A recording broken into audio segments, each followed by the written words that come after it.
The orbital station hung in silence above a blue-green world, its silver rings catching the light of a nearby star.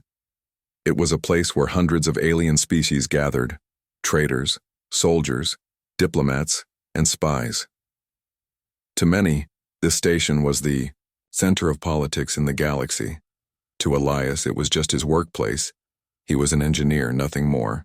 Every day he wore the same gray uniform, carried the same old toolkit, and spent his time fixing things that other species thought too dull to care about. The reactor cores, the broken vents, the power relays. These were his life. If he did his job right, nobody noticed him. If he did his job wrong, the whole station shut down. Elias was used to being invisible. Humans were still newcomers to galactic politics. They had only entered the stars a few generations ago. Among the towering insectoids, the scaled warriors, the shining energy beings, and the crystalline traders, humans looked plain, small, weak, easy to forget. That morning, Elias had been asked to repair a faulty stabilizer near the council chamber. It was unusual since humans rarely worked so close to the seat of power. But orders were orders, and Elias followed them without complaint. He crouched near the humming machine, hands steady as he adjusted a glowing conduit. Sparks hissed, and he muttered to himself. Inside the chamber, alien leaders debated in loud voices. Elias barely listened. Politics was not his concern. He preferred machines. Machines did not lie. Machines did not scheme. Then the chamber doors opened. At first, Elias did not look up. He assumed it was just another ambassador entering, another figure draped in silks or armored in gold. But the sudden silence in the chamber caught his attention. Dozens of alien voices stopped mid-sentence. Even the air seemed to hold its breath. Elias slowly lifted his head. She walked in casually. The envoy moved with the calm of someone who feared nothing. She was tall, wrapped in armor that shimmered like polished obsidian. Her skin was pale silver, her eyes a deep shade of violet that glowed faintly in the light. Strange markings curved along her cheeks, patterns of rank and heritage. Her presence filled the chamber, though she did not shout or demand. She was Kryn. The Kryn Dominion was one of the most powerful empires in the galaxy. They ruled with strength and pride and rarely treated others as equals. To see one of their envoys in person was rare enough. To see her enter without bowing, without ceremony, and without waiting for permission, that was shocking. Elias froze, where he knelt. He expected her to walk straight to the council table. That was what every envoy did. Yet she did not. Her eyes scanned the chamber, ignoring the decorated leaders and jeweled nobles. Then her gaze landed on him. Elias blinked. The Kryn envoy began walking toward him. The sound of her armored boots echoed across the floor.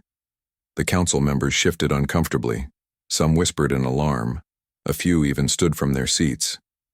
But she did not slow. She crossed the chamber in long strides, heading straight for the human engineer kneeling beside the humming stabilizer. Elias's throat felt dry.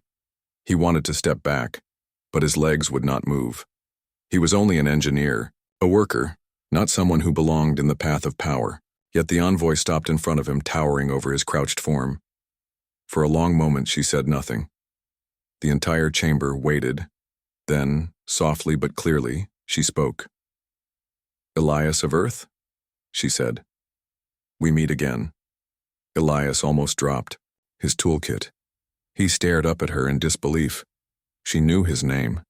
She spoke it as if she had known it for years, but how? The council erupted into whispers. Ambassadors from insectoid hives tapped their claws nervously. Reptilian warriors flicked their tongues in unease. Even the crystalline delegates pulsed with changing colors, a sign of agitation. Why would a Kryn envoy, a representative of a proud and distant empire, speak to a human by name? Why would she ignore the council and go to him first? Elias felt heat rise in his face. His mind raced, searching for answers. The envoy leaned closer, her violet eyes fixed on his. Her expression was unreadable, but her voice carried weight.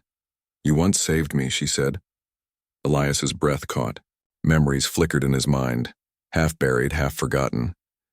Years ago, during a border skirmish on a distant outpost, he had been sent to repair a shield generator under heavy fire. He had worked through smoke and chaos, patching cables while enemy blasts rained down. He had not thought of who was inside the shield, only that lives were at stake. Could she have been there? Before Elias could answer, the chamber leader slammed a clawed hand on the table. "Envoy Vera," the leader hissed, his mandibles clicking. "This is highly irregular. Why do you speak to a human worker as if he is your equal?" The envoy, Vera, straightened, her gaze cold. "Because he is," she said simply. Gasps spread through the chamber. Some delegates bristled with anger. Others shifted nervously, unwilling to challenge her directly. Elias stood slowly, feeling every eye on him. His hands trembled, but he forced himself not to look away. He had never been the center of attention before. He did not like it. Vera turned back to him. "Do you remember?" she asked. Elias swallowed hard. I don't know. I was just doing my job." Her lips curved slightly, not quite a smile, but something close. "To you, perhaps. To me, it was survival." The words left Elias speechless. The silence in the chamber deepened. Even the machines seemed to quiet.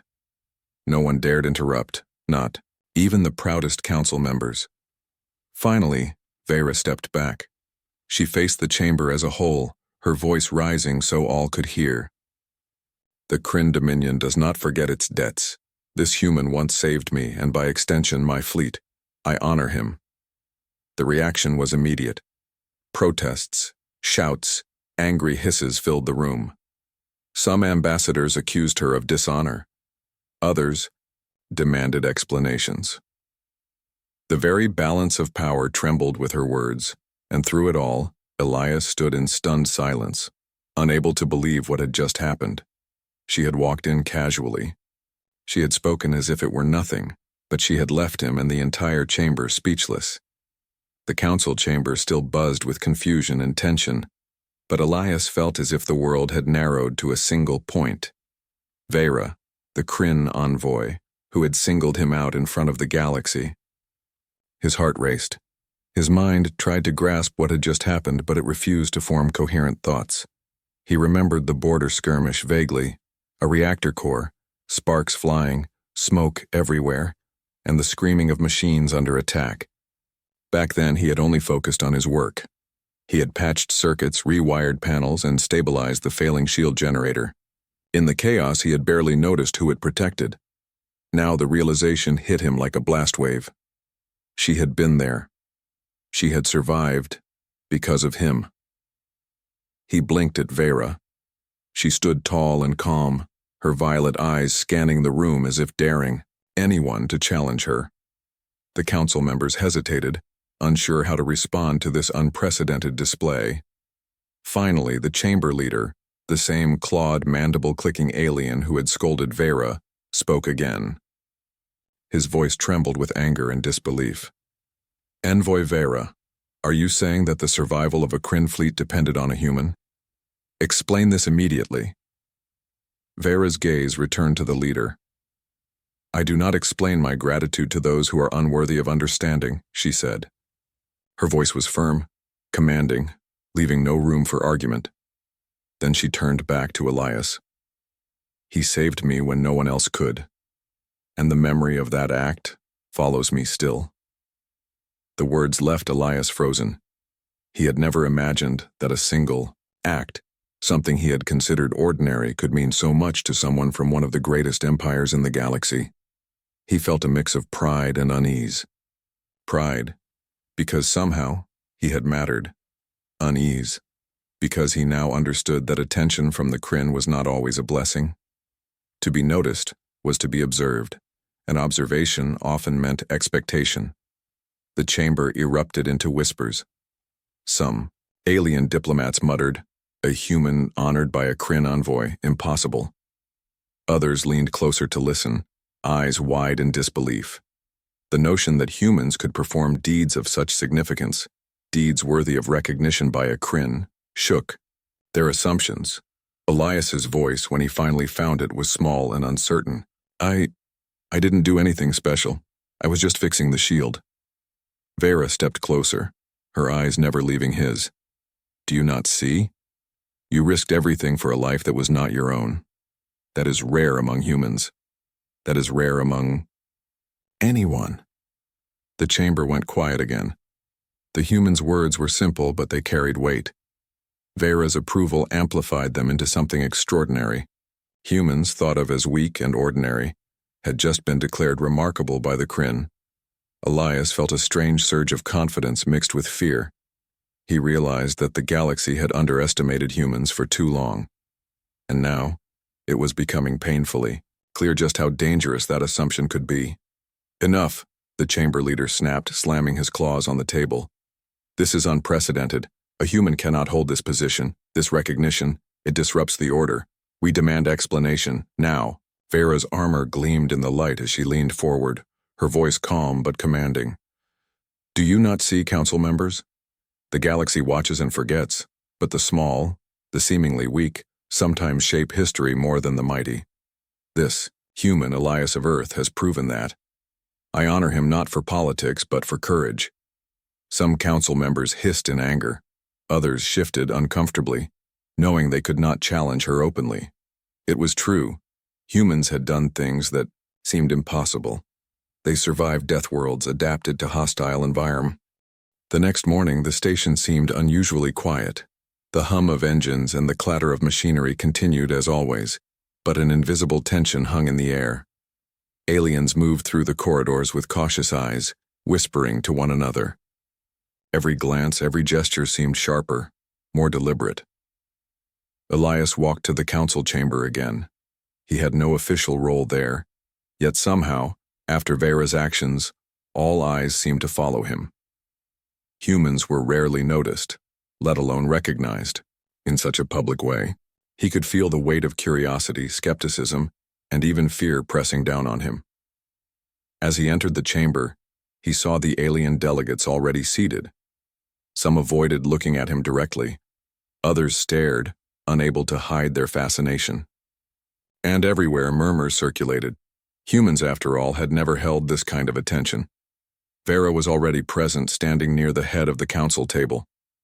Her violet eyes swept the chamber, and when they found Elias, she offered a slight nod. It was a small gesture, but it carried reassurance.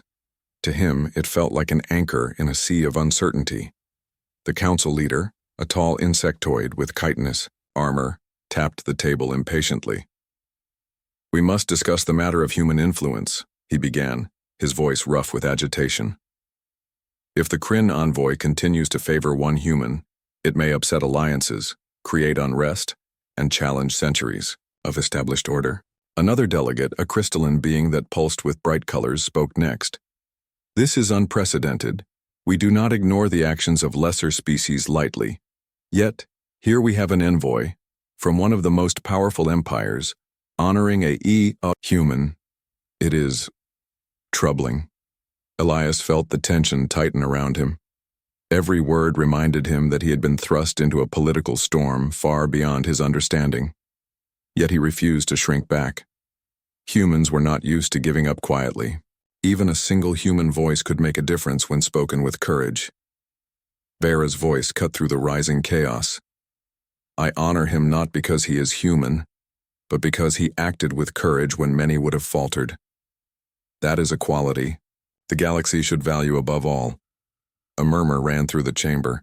Some delegates leaned forward, curiosity piqued despite themselves. Others bristled, feeling their authority challenged. A scaled warrior from the Andron cluster hissed sharply. Do not speak as though humans are equal to us. They are weak, inexperienced, and untested. One act of bravery does not make them a threat or an ally. Vera turned her gaze on the warrior, her expression unreadable. Weakness is relative. Courage is universal. And in the right moment, a single act of courage can change the course of history. The council fell into a tense silence. Elias could feel the weight of their gazes, some filled with admiration, some with hostility. He had never imagined himself standing as a symbol for humanity. The thought made him nervous, but also strangely proud. Elias, Vera said softly, her voice carrying only to him. "You do not understand the attention this will bring. Many will underestimate you. Some will resent you. But you must remain steadfast. Your courage has already spoken louder than any argument." Elias nodded, swallowing hard. He was not sure he had the words to respond. His life had always been quiet, simple. And yet, the quiet courage he had shown years ago had become something much larger, a symbol of human potential. The chamber leader groaned, rubbing his mandibles together. "This cannot continue," he muttered. "We cannot allow one human to disrupt decades of protocol. It undermines our authority, our traditions, and our alliances." Vera's eyes met his. "Authority is not maintained by suppressing courage. Respect is earned through deeds, not hierarchy. Remember this. Those who dismiss the small often find themselves unprepared for what comes next." Some delegates began to whisper urgently to one another. The murmur of conversation spread across the chamber like wildfire. Alien leaders debated quietly among themselves, some calling for Elias to be ignored, others quietly observing his presence with fascination. Elias felt the pressure. He had no weapons, no army, no influence. He was just a human, one of the newest species to join the galactic stage. Yet here he stood, a focal point for attention, debate, and even fear. Somehow he understood that the galaxy's opinion of humanity might shift in that very chamber, and that his actions, however small, had set that change in motion. A reptilian council member, long and sinuous, spoke next. "If the Kryn recognize one human, others will follow. Humans may gain influence, and influence brings power. We cannot allow that." Vera's voice was calm, precise. "Power is meaningless without courage to wield it responsibly. Humans may be young, yes, but they possess something that cannot be measured by strength, fleets, or technology alone. They have spirit. They endure where others fail. They rise when many fall." Elias felt a swell of pride. He had never thought of himself as remarkable. Yet Vera's words painted a picture of humanity he had not fully realized, a species underestimated, dismissed, and yet capable of greatness. The tension in the chamber grew thicker with every passing moment. Delegates whispered, gestured, and shifted uncomfortably in their seats. Some tried to dismiss the situation. Others watched with careful curiosity. The idea of human potential, once considered insignificant, had begun to ripple across the room. Finally, the chamber leader slammed his clawed hand on the table. "Enough. This human may have performed one act of courage, but it does not grant him influence here. He is a worker, nothing more." Vera's gaze swept the room, and for a moment, silence returned. "You mistake respect for influence. Courage, recognition, and honor are not the same as political control. You may feel threatened, but that is your fear, not mine. Remember, history is shaped by actions, not fear." The chamber seemed to tremble under the weight of her words. Delegates who had spoken out found themselves silent, unsure how to respond. Elias could feel the shift in perception, subtle but undeniable. For the first time, some aliens considered that humans might be more than they had assumed. Vera turned her attention back to Elias. "Do you understand why I came?" she asked. Elias nodded slowly. I think so. You want me to know that what I did mattered, that humans have potential, that courage is recognized." She inclined her head. "Yes, and more. You are a reminder, not only to your people, but to the galaxy, that actions define worth. That even the small can make a difference. That even the underestimated can change outcomes." Elias's chest tightened. He realized she was speaking not just to him, but for all humans. For the first time, he felt the weight of responsibility. Humans had never been a dominant force in galactic politics. They had survived harsh planets, brutal creatures, and endless challenges, but they had rarely been noticed. Now, that was changing. The council session ended shortly after, but the ICA tension did not dissipate. Aliens whispered in corridors, speculation spreading faster than any formal communication. Elias could hear fragments. A human honored by a Kryn envoy? Courage unmatched in a worker? What is the Kryn planning? Even among humans on the station, there was a sense of pride and disbelief. They had always known their species could endure hardship, adapt, and survive. But now, others were beginning to see it too. As Elias returned to his quarters, he realized that the chamber's tension was more than just political unrest. It was the beginning of something larger. The galaxy had begun to take notice. Humans were no longer background figures, dismissed as weak or ordinary. Their presence, their actions, their courage, it was all becoming visible, and with visibility came attention. Attention brought scrutiny, yes, but also opportunity. Elias understood that his life and humanity's place in the galaxy was changing. That night, as he looked out of the viewport at the stars, Elias felt a mix of fear, pride, and anticipation. The galaxy was watching humans in a way it had never done before, and he knew deep down that humans were capable of more than most species realized. Somewhere in the shadows of the chamber, the whispers continued. Debates raged quietly. But one thing was clear. The simple human engineer, once invisible, had become a symbol of something powerful. Something that no empire could ignore. And Elias, who had always believed he was ordinary, finally understood the truth. Sometimes the smallest sparks can ignite the largest fires. After the council session, the station seemed to pulse with a quiet tension. Aliens whispered in corridors, debated in small clusters, and cast curious glances toward the human quarters. Elias moved through the hallways, toolkit in hand, trying to act as if nothing had changed. But he knew it had. His life, and perhaps the story of humanity, had just shifted in ways he could not yet comprehend. Vera had requested a private meeting. The Kryn envoy had made it clear that she wished to speak with him alone. Elias was nervous. Humans rarely met with powerful Kryn figures outside formal settings. When they did, it was often intimidating, even dangerous. Yet Vera had been calm, confident, and commanding. He knew he could not refuse. He followed the narrow corridors to the observation deck, a high platform overlooking the planet below. The viewport stretched across the wall, revealing swirling clouds, deep oceans, and continents dotted with green. The station's hum felt distant here, almost peaceful. Vera was already waiting. She leaned against the railing, arms crossed, her violet eyes reflecting the planet's light. She did not turn as he approached, yet he felt her gaze settle on him. "Elias," she said, her voice low. The station was no longer calm. In the hours since Vera's recognition of Elias, whispers had turned into debates, and debates had spread like wildfire across corridors and council chambers. Delegates from various species argued, some openly questioning the Kryn envoy's motives. Others, more cautious, watched from the sidelines, unsure how to react.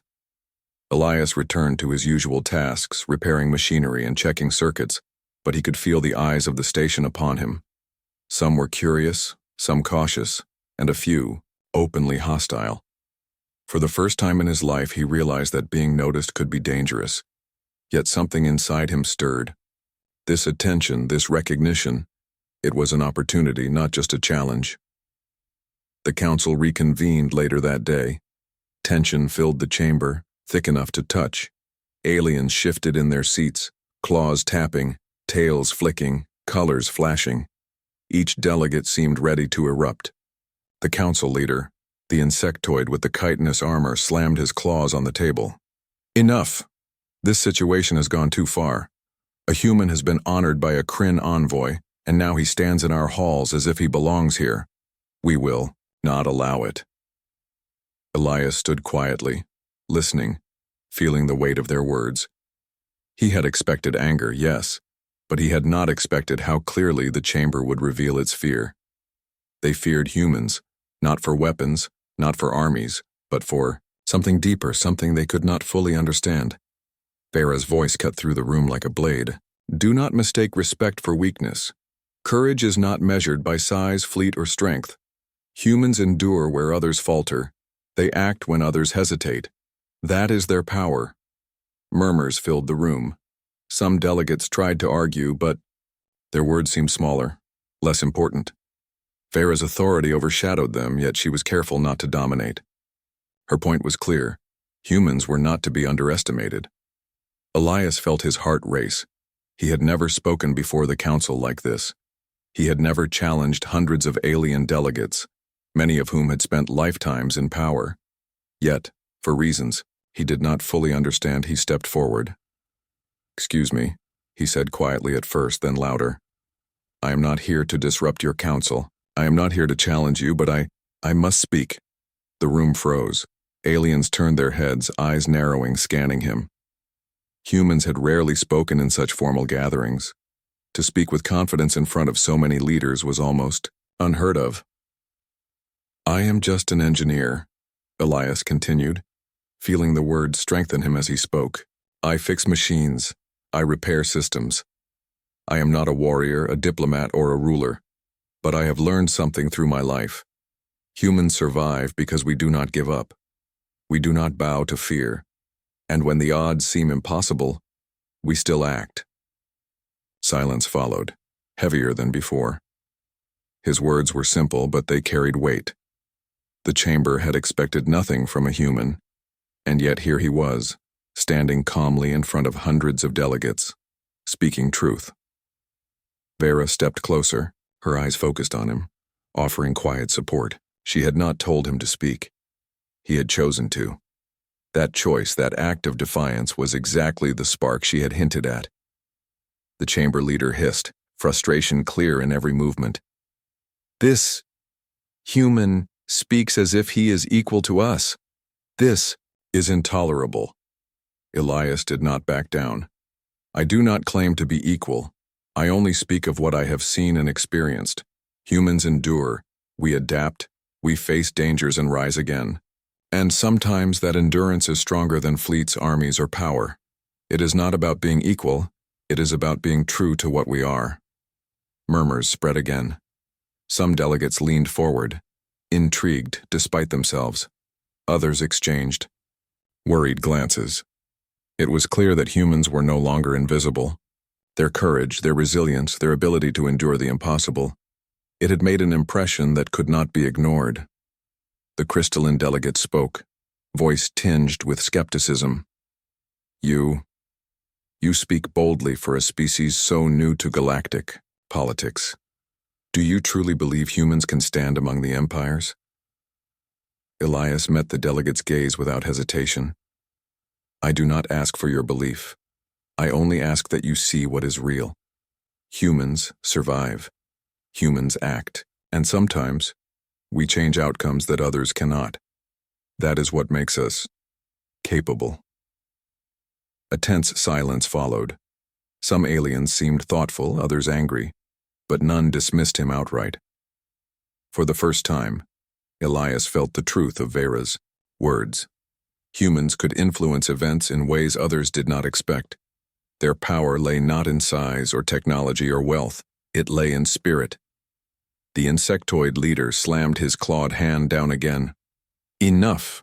We will not allow this human's words to sway opinion. He is a worker, nothing more." Elias's chest tightened, but he did not falter. "I am a human, that is all. But what I am, what we are, matters more than appearances. Humans endure because we choose to, because we act when others hesitate, because we do not let fear rule us.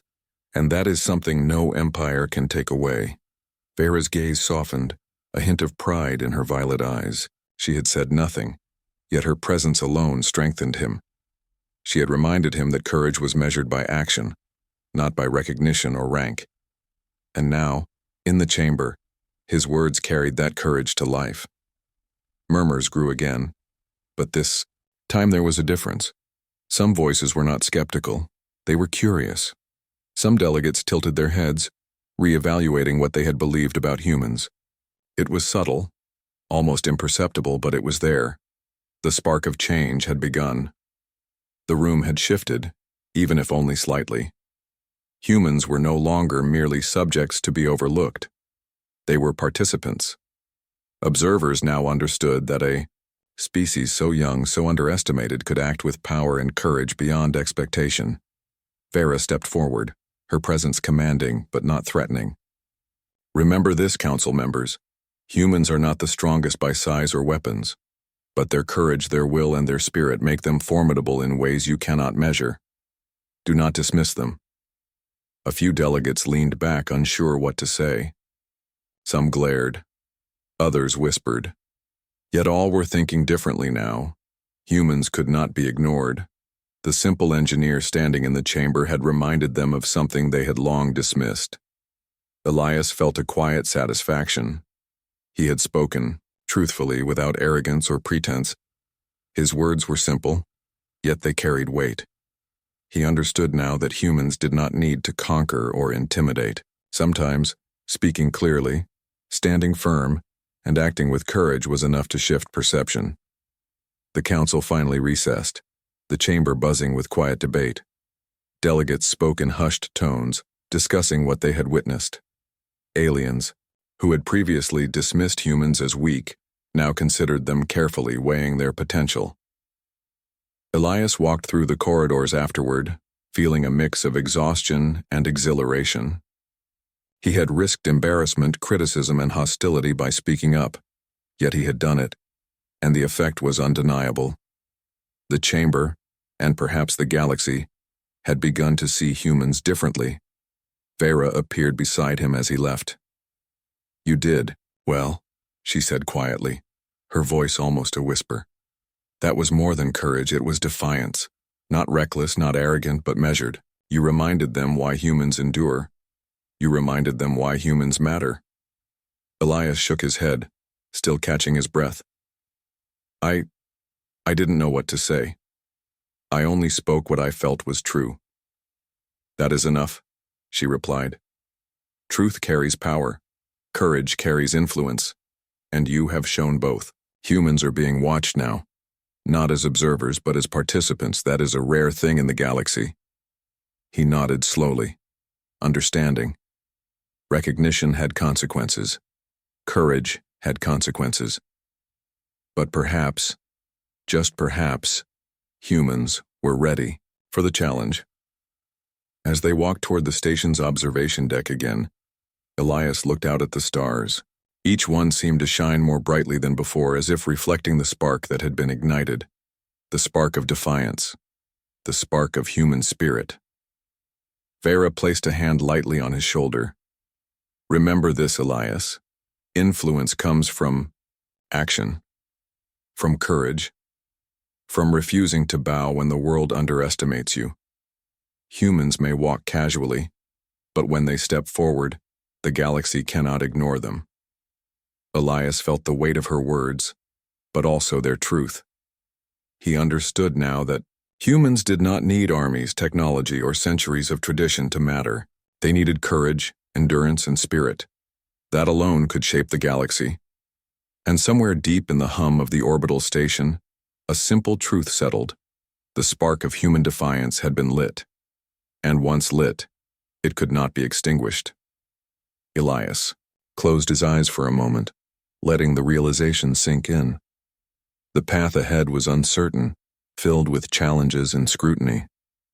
But he also understood that humans had something no other species could fully predict: the ability to endure, adapt, and rise against impossible odds. And in that moment, he knew, with quiet certainty, that the galaxy would never see humans the same way again. The station was quieter than usual the following day, but the tension from the council had not faded.